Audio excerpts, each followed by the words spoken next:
तो आज हम स्टार्ट करने आ रहे हैं क्लास 9th एक्सरसाइज नहीं, स्टैट्स, इसका इंट्रोडक्शन स्टार्ट करने आ रहे हैं। देखो इसमें एक ही एक्सरसाइज है। स्टैटिस्टिक्स जो टॉपिक है इसमें तुम्हें ये चार चीज़ें समझनी है। बस ये चार चीज़ें समझने के बाद इसमें जो एक एक्सरसाइज है वो तुम आराम से कर पाओगे। ज़्यादा मुश्किल वो एक्सरसाइज भी नहीं है, ठीक है। तुम्हें बार ग्राफ शायद पहले से पता होगा, तुमने पिछले क्लासेस में पढ़ा होगा। हिस्टोग्राम भी शायद या कट गया है, पता नहीं 8 से, पर हिस्टोग्राम भी समझेंगे। यहाँ पे दो तरीके के होते हैं और एक फ्रीक्वेंसी पॉलीगन समझेंगे। चार चीज़ें समझनी है, ठीक है। इजी तरीके से समझते हैं। सबसे पहले देखो बार ग्राफ होता क्या है। बार ग्राफ का मतलब है एक ग्राफ जिसमें बार्स यानी ऐसे ऐसे डंडे की तरह बने होते हैं, ठीक है। देखो अगर ग्राफ को बनाते कैसे हैं, सारे ग्राफ हम वैसे ही समझेंगे। जैसे उसमें दो एक्सिस होते हैं, एक एक्स एक्सिस जो ये लेटा हुआ और एक ये वाई एक्सिस ये सीधा खड़ा हुआ, ठीक है। इसके हिसाब से यहाँ पे हमारा जीरो होता है। अगर यहाँ पे भी नंबर होंगे, फिलहाल यहाँ पे इतना समझो कि ये जीरो होता है। यहाँ पे दोनों ही, ना वाई की वैल्यू कुछ है ना एक्स की वैल्यू कुछ है। ओरिजिन कहते हैं वैसे इसको, ठीक है। अब देखो यहाँ पे अगर हमें ग्राफ को भरना है, हमें यहाँ पे दो चीज़ें दे रखी हैं, एक आइटम की, एक बैट 2000 रुपये का ये खर्चा है, ठीक है। आइटम और उसका खर्चा, बॉल इतने रुपए की, स्टम्प्स इतने रुपए की। तो यानी यहाँ पे हमें ये इससे ग्राफ बनाना कि ग्राफ से पता चल सके कि कौन सी किस किस चीज़ की कितनी कितनी कीमत है, ठीक है। तो यहाँ पे अगर हम समझें इसको, देखो सबसे पहले तो हम नीचे वो चीज़ लिखते हैं ना जो फिक्स होती है, जो चेंज नहीं हो रहा था जिसमें कोई भी, और ऊपर वो चीज़ लिखते हैं जो वेरी करती हैं, बार बार बदलती रहती हैं। अब नीचे हम बैट, बॉल और स्टम्प्स लिख सकते हैं क्योंकि ये फिक्स चीज़ें हैं। ये यहाँ पे ऐसा कोई नहीं है कि बैट बदल दिया वगैरह वगैरह, ये फिक्स है कि 2000 रुपये का बैट लिया, ठीक है। यहाँ पे मैंने लिखा है बैट, यहाँ पे मैंने लिख दिया बॉल, और यहाँ पे मैंने लिख दिया स्टम्प्स। ये हो गया। अब इनका ग्राफ, अब यहाँ पे हमें रुपीज़ लिखना पड़ेगा क्योंकि प्राइस पैसे में। अब देखो कितने कितने गैप है, 500, 1000, 2000। मैं 500 के गैप में करूँगा इसको। 500, 1000, 15,000, नहीं 1500 और 2000, इस तरीके से, ठीक है। अब यहाँ पे बार बना देंगे। देखो बैट के सामने, बैट कहाँ तक जाएगा प्राइस, 2000 रुपये, ये जाएगा मैक्सिमम हाइट पे, और ये तो इससे हमें समझ में आ ही रहा है कि बैट की कीमत 2000 रुपये। क्लियर। आगे बढ़ते हैं। बॉल की कीमत 500 रुपये, यहाँ से गए और यहाँ तक ये, और लास्ट है स्टम्प्स। स्टम्प्स कितने के, 1000। ये इसको कहते हैं बार ग्राफ, और इसको हमें देख के ही पता चल रहा है कि किस किस चीज़ की क्या क्या कीमत है। ज़्यादा इसमें कोई ऐसा कॉम्प्लिकेटेड चीज़ें नहीं है, ठीक है। ये होता है बार ग्राफ। अब बात करते हैं, देखो फ्रीक्वेंसी पॉलीगन पे भी आएंगे, पर पहले इनको समझ के चलते हैं। लास्ट में फ्रीक्वेंसी पॉलीगन पे आएंगे, वो तुम्हारे लिए बिल्कुल ही नया होगा। हिस्टोग्राम क्या होता है, हिस्टोग्राम बार ग्राफ की तरह ही होता है, बस ये जो बीच में गैप है ना, यहाँ पे कोई गैप नहीं होता, सब चिपकी चिपकी इमारतें होती हैं अगर इमारत की बात करें तो, ठीक है। तो देखो हिस्टोग्राम को कैसे समझे, एक होता है यूनिफॉर्म विड्थ, यानी कि जिनके बीच की दूरी बराबर है, जैसे इतना इतना इतना ही बने। एक होता है नॉन यूनिफॉर्म या फिर वेरिंग विड्थ, तो वो भी हम देखेंगे यहाँ पे। तो पहले इसका बनाते हैं ग्राफ। देखो सबसे पहले सेम काम करेंगे यहाँ पे हम लोग, ये एक्स एक्सिस, ये वाई एक्सिस, ये ओरिजिन, ठीक है। अब देखो यहाँ पे मार्क्स कितना, 0 से लेके 10, यहाँ 0 से लेके 10, 20 और 20 से 30, 30 से 40 तक जा रहा है ना। इनका गैप तुम्हें बराबर बराबर रखना होता है हमेशा। ये तो मैं रफली बना रहा हूँ, ये, ठीक है। ये हो गया। अब बात करते हैं, ये तो हो गया मार्क्स, इसको हम यहाँ पे लिखेंगे ऐसे, यहाँ पे एक एरो लगाएंगे और इसके नीचे लिखेंगे मार्क्स। यहाँ पे लिखना ही होता है, ठीक है। और ये जैसे मैं यहाँ पे एरो लगाऊंगा तो ये हो गया स्टूडेंट्स, ये स्टूडेंट्स है, ठीक है। अब स्टूडेंट्स के देखो यहाँ पे नंबर हम देखें तो वो कोई बिल्कुल ऐसे नहीं है कि 5, 10, 15, 20 के हिसाब से, कोई टेबल के हिसाब से पढ़ रहे हैं। पर फिर भी हम लोग 5 का टेबल यूज़ करेंगे क्योंकि उसके 2 नंबर आ ही रहे हैं, ठीक है। तो हम उसको यूज़ कर सकते हैं वैसे भी। 5, 10, 15 और 20, ये 4 मैंने नंबर यहाँ पे लिख दिए, ठीक है। अब देखो इसको इस पे प्लॉट करना है, पर ये है हिस्टोग्राम। हिस्टोग्राम में कोई विड्थ नहीं, मतलब ये बिल्कुल चिपकी हुई इमारतें होती हैं। यानी देखो 0 से लेके 10 तक, यहाँ पे सिर्फ ये नहीं कि 10 और 5, मतलब बैट की कीमत 2000। यहाँ पे ये बोल रहे हैं कि 0 से लेके 10 तक, यानी ये पूरा यहाँ से लेके यहाँ तक, ये है 5 स्टूडेंट के नंबर, ये आ गया पहला, इस तरीके से। अब 10 से 20 अगले, यहाँ से यहाँ ये जा रहा है 10 तक, ये आ गया इस तरीके से। अब बोल रहा है 20 से लेके 30, 4 ही बच्चों के आए हैं, मतलब इसके भी 4 बच्चों के स्टूडेंट 20 से 30 के बीच में, तो 4 यानी 5 से थोड़ा सा नीचे रखेंगे। और आखिरी 6 बच्चों के आए हैं 30 से 40, यानी 30 से 40, 5 से थोड़ा सा ऊपर रखेंगे। ये इस तरीके का होता है हिस्टोग्राम। हिस्टोग्राम और बार ग्राफ में बस यही डिफरेंस है कि इसके बीच में जो गैप है ना, यहाँ पे कोई गैप नहीं होता, यहाँ पे कंटिन्यू बात लगी हुई है 0 से 10 के, 10 से 20, 20 से 30, 30 से 40, और उनके ऊपर हमने बता दिया कि कितने कितने बच्चों के आए हैं नंबर, ठीक है। और इनमें डिफरेंस होता है, इसमें फिक्स चीज़ें होती हैं यहाँ पे, ये इसमें नीचे फिक्स थोड़ी 0 से लेकर 10, या तो 6 भी हो सकता है, 7 भी हो सकता है, तो ये फिक्स नहीं है, ठीक है। ये इसका फ़र्क है, तभी इसमें लगातार इमारतें बनती है, बिल्कुल मतलब एक बिल्डिंग की बात करें तो कंटिन्यू। अच्छा, हिस्टोग्राम की बात करें तो इसके एक फॉर्मूले से भी रिलेट होगा अभी क्वेश्चन, और वैसे इसको भी समझते हैं, इसमें भी इसी टाइप का बनेगा, लेकिन इसमें वेरिंग विड्थ है। इसमें ये विड्थ बराबर बराबर थी ना, इसमें बराबर नहीं होगी। देखो इसको कैसे करेंगे, ये मैंने इसका भी ग्राफ बनाने के लिए कर दिया, ये इस तरीके से। सेम इसमें बोला है कि देखो ये ओरिजिन हो गया, ये एक्स एक्सिस और ये वाई एक्सिस, ठीक है। 0 से लेके 10, यानी कि 10 का टेबल तो है, 10, 40, 50, यानी 10 का टेबल लिख लेते हैं, 10, 20, 30, 40, 50, 50 तक है, ठीक है। और बच्चे कितने, 15 तक ना, और बच्चे 5 के टेबल से कर लेते हैं, तो 5, 10,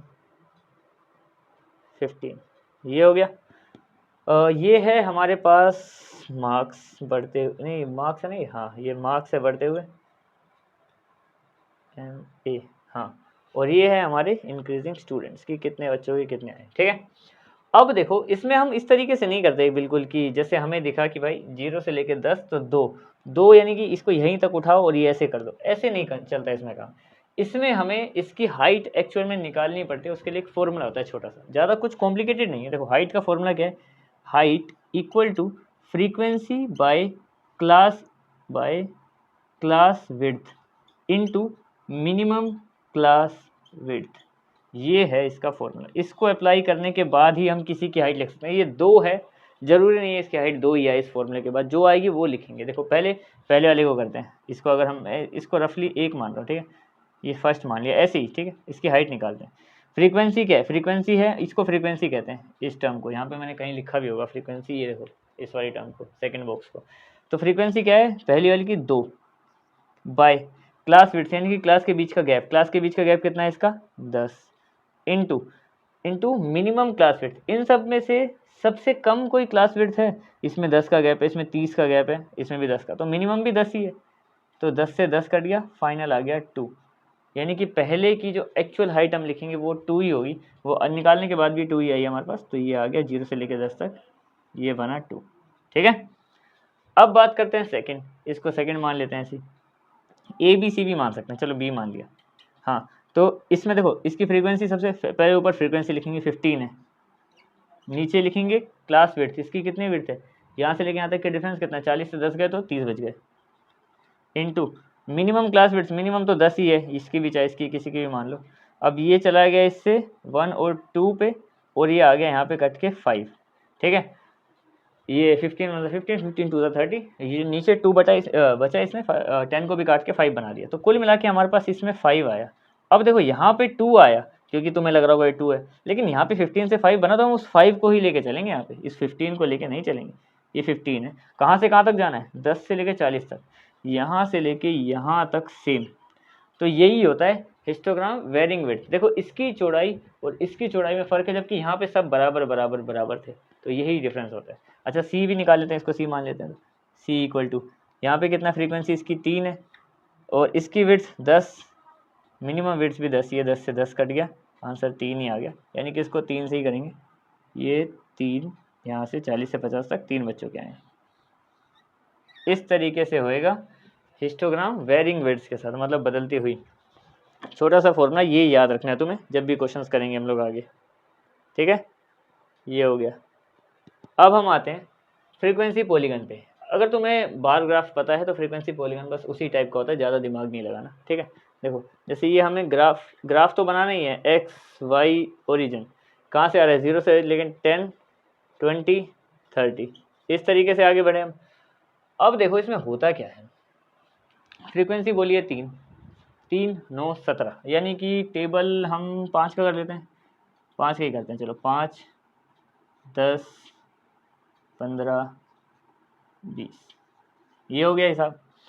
अब यहाँ पे ये समझो कि जो फ्रीक्वेंसी पॉलीगन हाँ ठीक कर रहा हूँ, फ्रीक्वेंसी पॉलीगन है उसमें हमारे पास सिर्फ ये हो गई हमारी इंक्रीजिंग फ्रीक्वेंसी बढ़ती हुई, और ये है हमारे पास मार्क्स, ये मार्क्स बढ़ते हुए, ठीक है। इसमें ये समझो कि इसको हम मतलब जैसे इन सब में किसी में बार बनाते हैं, किसी में ये जॉइंट बार बनाते हैं, मतलब बिल्डिंगें जुड़ी हुई अलग अलग तरीके में अलग अलग तरीके से बनाया जाता है। तो फ्रीक्वेंसी पॉलीगन की जो खासियत होती है उसमें ये होता है, जैसे 0 से 10 तक बोला है 3, तो यहाँ पे हम लोग ऐसे कर सकते हैं। देखो करने को मैं ऐसे भी कर सकता हूँ, ऐसे, ये हमने एक बार बना दिया रफली, कंफ्यूज नहीं करेंगे पर समझ लो फिर। ये हो गया। दूसरा 10 से 20, 10 से 20 तक 9 तक जा रहा है, 9 कितना होगा 10 से थोड़ा नीचे, ये हो गया ये। और 20 से 30 17 तक जा रहा है, 17 यानी 15 से थोड़ा ऊपर, ये इस तरीके से। अब तुम्हें लगेगा कि ये तो नॉर्मल हिस्टोग्राम है यूनिफॉर्म विड्थ वाला, मतलब इसमें चौड़ाई बराबर है बिल्कुल, लेकिन ये बार ग्राफ एक तरीके से बार ग्राफ भी है जुड़े हुए। अब ये बनते कैसे हैं, देखो ध्यान समझो। इसके सेंटर को मानो पॉइंट ऐसे, और इनको ज्वाइन कर दो बाद में, ये होता है हमारा फ्रीक्वेंसी पॉलीगन। या तो ऐसे कर लो कि बार बना के सेंटर से माना, तो ये बन गया। अगर ये नहीं करना, मतलब ये भी तरीका सही है, ऐसा नहीं है इससे नहीं आएगा आंसर, ये भी आ जाएगा। या तो फिर दूसरा तरीका भी सिंपल है, वो 10th के लिए आगे तुम्हें काम ही आएगा वैसे भी। तुम इसका जैसे उसमें एक xi टर्म होती है, xi, आगे तुम मीन मोड मीडियन पढ़ोगे ना, xi, तो xi निकालते कैसे हैं वही समझ लो, वो तुम्हें फ्यूचर में भी काम आएगी मीन निकालने में 10th में।